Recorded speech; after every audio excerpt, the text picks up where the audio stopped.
Nairobi has long been the economic heart of one of Africa's most important countries, with the city accounting for 45% of Kenya's GDP. However, Nairobi is faced with serious urban planning and management problems.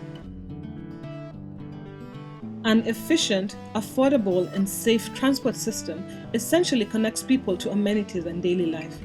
Nairobi has been largely unprepared for the consequences of the rapid population growth, leaving mobility needs in the hands of private cars and uncoordinated and unsafe paratransit operators, the so-called matatus. I live in Buruburu. I commute from Buruburu to town on a daily basis. In the morning, if I leave very early, I am able to get public transport, but from around 7, I have to really find my way to get a bus.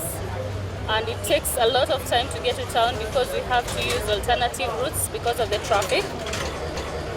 In the evening, I have to get my bus before 4:30 because after 4:30, I have to really queue to get a bus. And the service is not so very good. You know, the conductors and the drivers are not very polite, so it's a real hassle. Public transport in Kenya is a real hassle. The government itself is a challenge to us. So there are so many rules which we don't know. We find ourselves being arrested for nothing, yet they know we are touts. Yeah. That's one of the challenges. Another challenge, the passengers themselves. They do believe that matatu crew are not cool guys. So whenever you're with the passengers, it's like having a lion and an antelope in the jungle.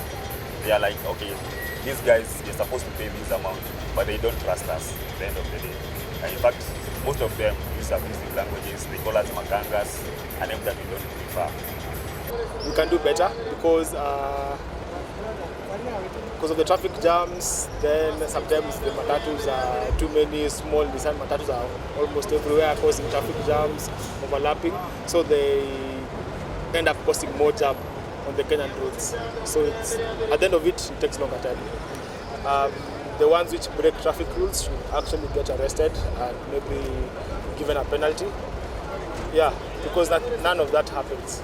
It's just the same unruly matatus, but no one really follows them up. I'd put it like the government, they harass us so much. Like for example, you're hustling, it's a job like any other. You are arrested, they take you inside there. You are being told of so many rules of which I don't know. Others, they just pick on you.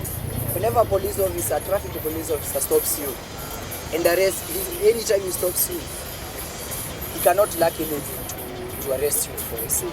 So I want the government to change on that. Let them be reasonable. A high-quality, citywide public transport system and non-motorized transport network are lacking.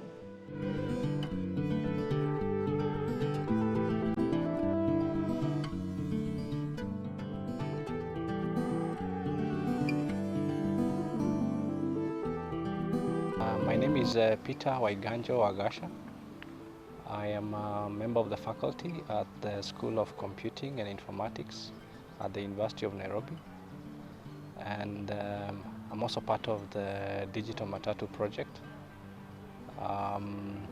which is a project that we are collaborating in.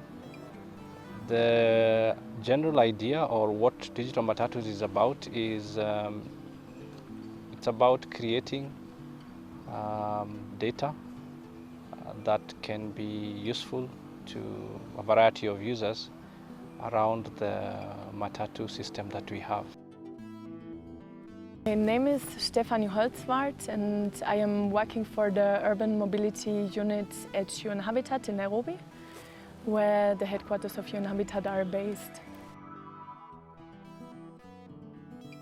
UN Habitat has used the digital Matatu maps as the basis for demand surveys of public transport, and all that has resulted in the service planning for the first BRT corridor that was produced by ITDP, which is UN Habitat's implementation partner. Different people have used it to create awareness about the Matatu industry and the Matatu transport system. For example, one of the local technical companies, tech companies, MAT3 route now provides a service where users can actually crowdsource information and send, and we can be able to know about maybe certain places where there are situations with in traffic situations, and probably also you can be able to report if there is maybe a problem with the Matatu crew, and I think to us that's a very important development.